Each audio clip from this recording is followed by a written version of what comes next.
Cool.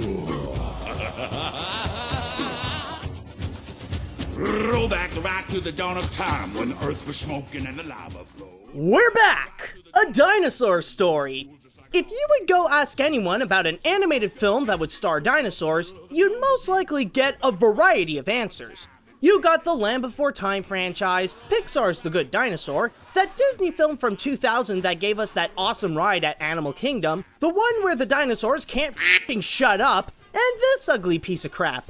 But then you have this movie, a strange little animated film from 1993 brought to us by the short-lived Emblemation, the same company whose only other credits include Fievel Goes West and Balto. I mean, sure, the Jurassic Park films made us more accustomed to seeing dinosaurs in the modern era, but this actually came out back when the first film was still fresh in audiences' minds.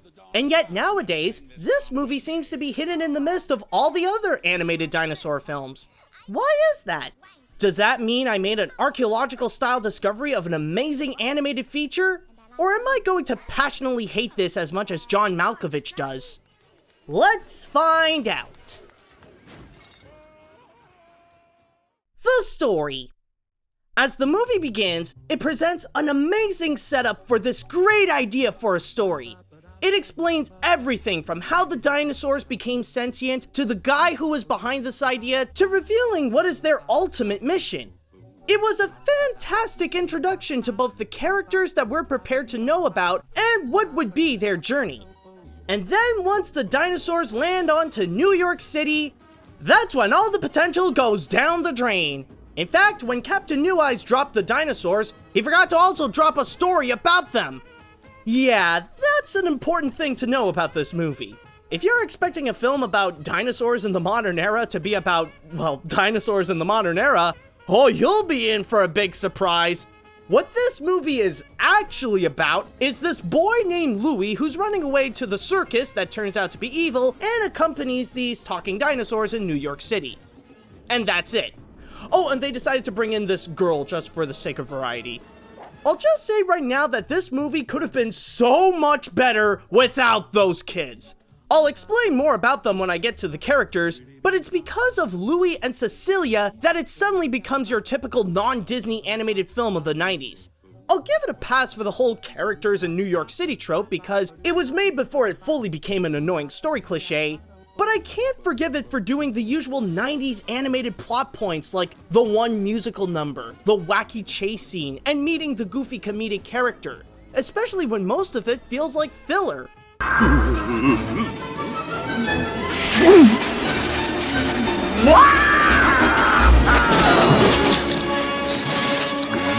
What's more is that it also has this feeling like everything had to be rushed. No time to look into the development of the characters or explain some plot points. They had to stick by the book and just perform one scene after the other.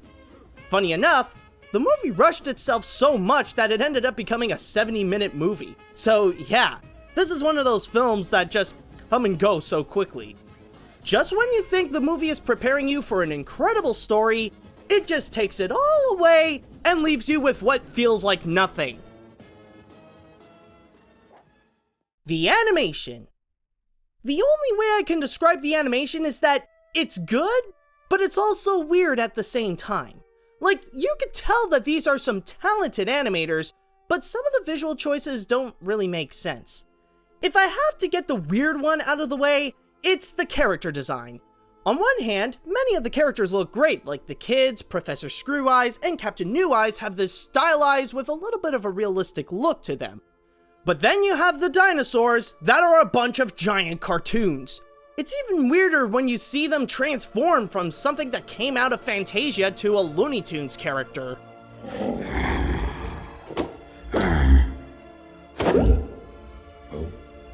Your boat safely down the stream.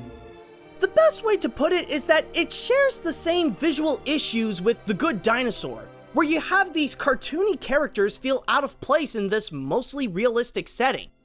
As for the character animation though, at least that's where you could find the animators working well with the material that they got. The movements are very fluid, and especially with the dinosaurs, they have these creative ideas to move around. especially in the chasing scenes or whenever the camera would swerve and switch sides. Also, the use of effects is surprisingly well done. In fact, they're what make Professor Screw-Eye's circus one of the highlights of the movie, where it's full of energy and all sorts of crazy things happen just to scare his spectators.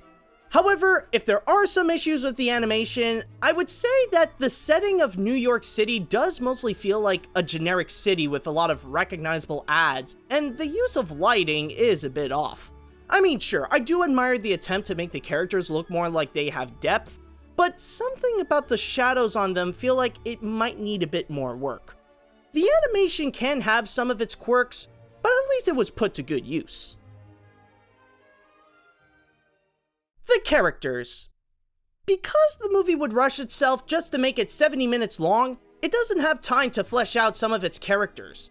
Instead, we're left off with these dinosaurs that could have had potential, but they don't even show much of who they are.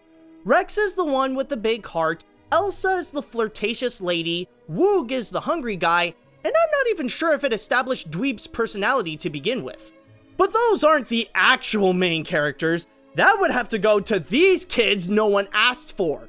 You have Louie, who is the stereotypical 90s cool kid and tries to act all tough with a very thick New York accent, just as a reminder that this is New York City with all the ads and Central Park, and how it's coincidentally set in Thanksgiving to cram in Macy's Thanksgiving Parade.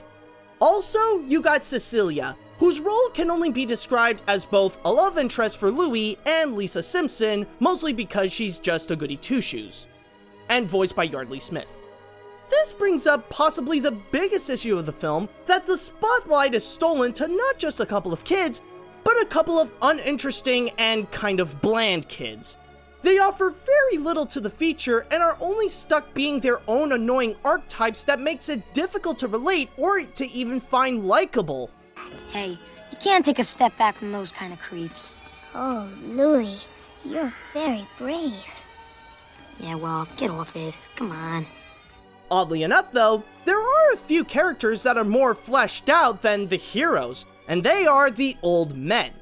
There's Professor Screw-Eyes, who is the main antagonist by building an entire circus to traumatize his audience, and holds mystical powers to have whatever he wants under his control, and has his employer Stubbs that only wants to entertain people by making them laugh.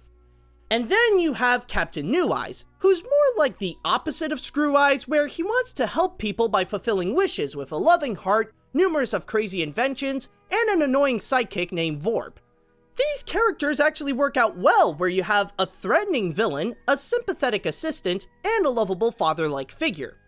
However, it is too bad that the latter doesn't appear much than he probably should to fix some plot holes. While a few characters can hit their mark, a lot of others, especially the main ones, can barely offer anything.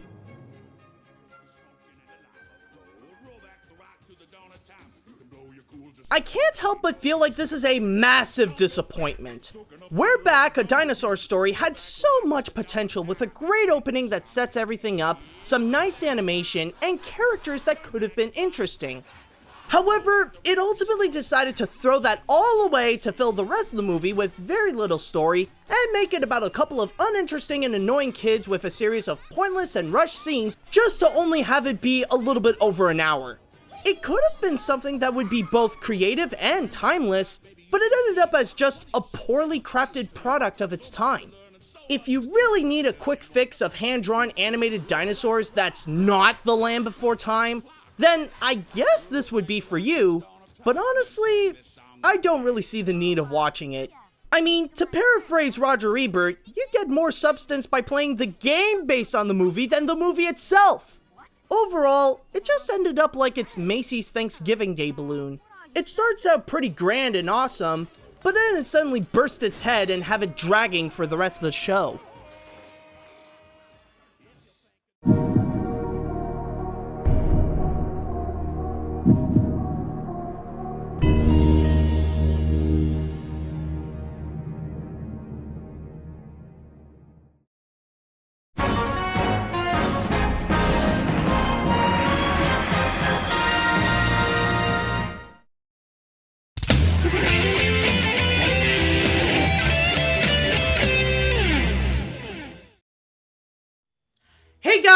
this is AniMat. Now, if I may take a little moment to get into We're Back, a Dinosaur story a little bit more, I seriously do feel like this movie would have been so much better without the kids. In fact, if you take them away, then the movie can actually focus on the elements that people actually want from We're Back, a Dinosaur story. They could have actually made it focus a little bit more on the dinosaurs and have the story be about their journey where they travel around New York just to go and search for the Museum of Natural History.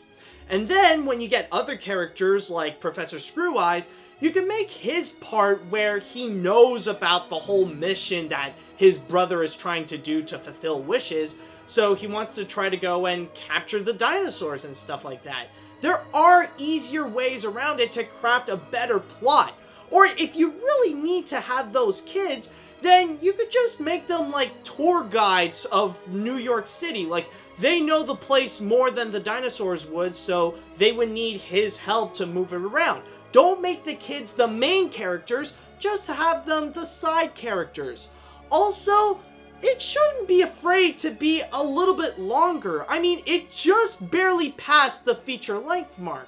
So you could have just at least given it 20 minutes so that at least it would be like the regular average time of an animated feature film. Just make it 90 minutes and you'll have plenty of more time to look into the more important stuff. Like, you know, just talk about the development of the characters, or look into the progression of where they are. Just have more time to give us more meaning to why should we care about any of these characters. Why should we care about Rex, Elsa, Woog, or Dweeb? Just, you know, make us learn about them. Like, I even remember that I'm not even sure if I know anything about Dweeb even. So, yeah, there are ways to make this an actual good animated feature, but unfortunately, it just ended up as a wasted opportunity.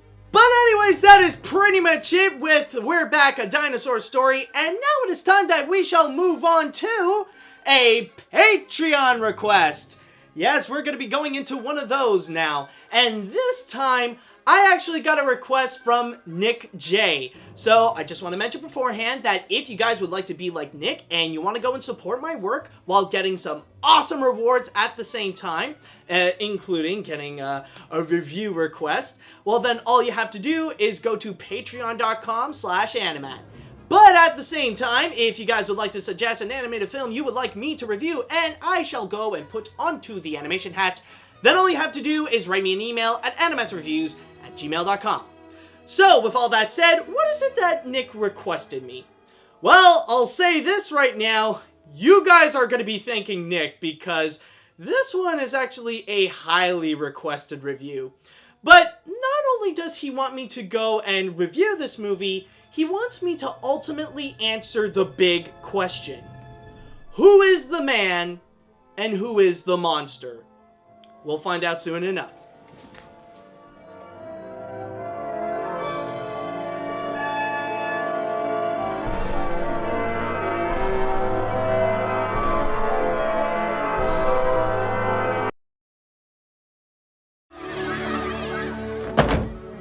And that's the way it is.